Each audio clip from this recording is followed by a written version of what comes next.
Bonjour à vous, bienvenue dans cette vidéo où nous allons ensemble voir comment entretenir les batteries avec entretien. Donc là, nous nous trouvons dans un bus Mitsubishi Fuso Rosa, donc de la marque Mercedes, de l'alliance Mercedes plus la marque japonaise Mitsubishi. Alors voilà, pour accéder donc aux batteries, nous allons tout simplement nous rendre derrière le siège chauffeur. Donc vous allez voir le siège chauffeur. Et là, juste derrière, en bas, vous avez la trappe où se logent les batteries. Donc là, nous allons tout simplement ouvrir. Pour ouvrir, c'est très facile. Avec votre main, vous pouvez juste tourner, dévisser les vis. Voilà. Dévisser la trappe. Alors, là, c'est fait. Et puis, on soulève et hop. Et là, nous avons donc accès à nos batteries. Donc, elles sont là, elles sont connectées. Un peu poussiéreuses à cause, voilà, naturellement, de l'état de la route actuellement.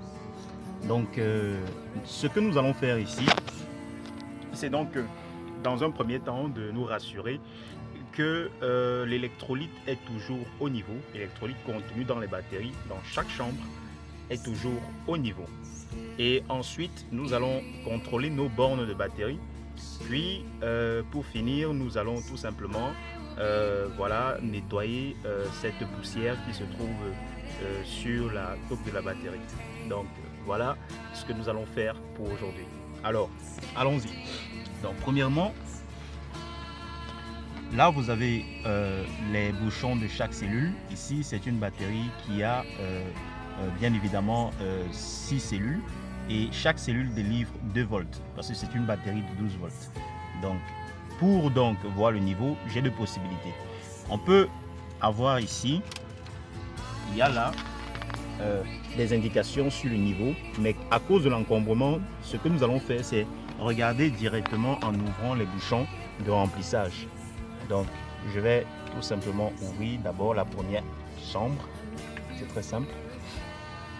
Alors, quand j'ouvre, je peux, vous pouvez, là, certainement, si je bouge un peu la batterie, vous, sur la vidéo, vous pouvez voir comment le liquide bouge à l'intérieur.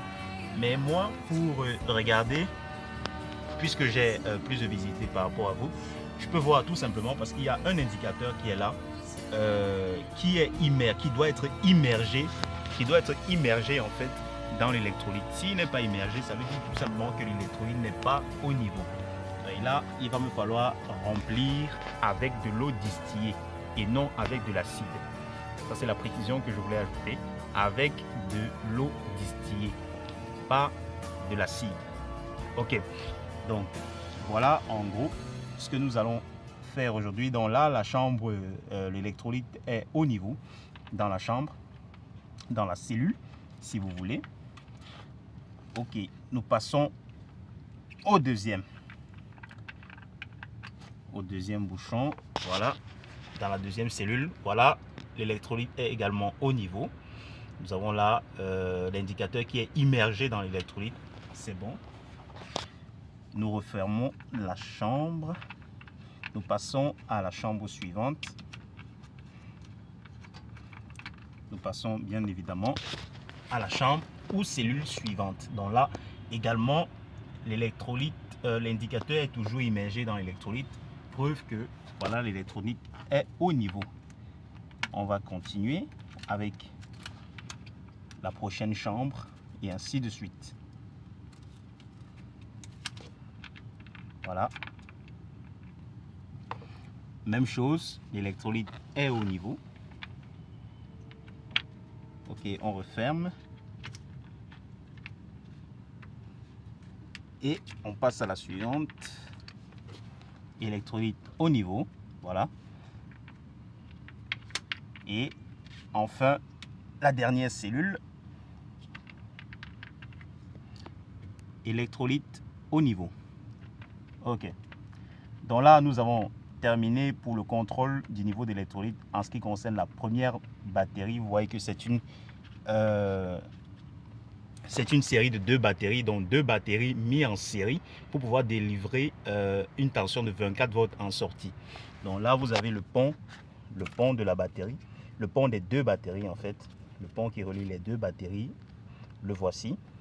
Là, vous avez la borne de sortie masse et là, c'est la borne de sortie positive, donc plus.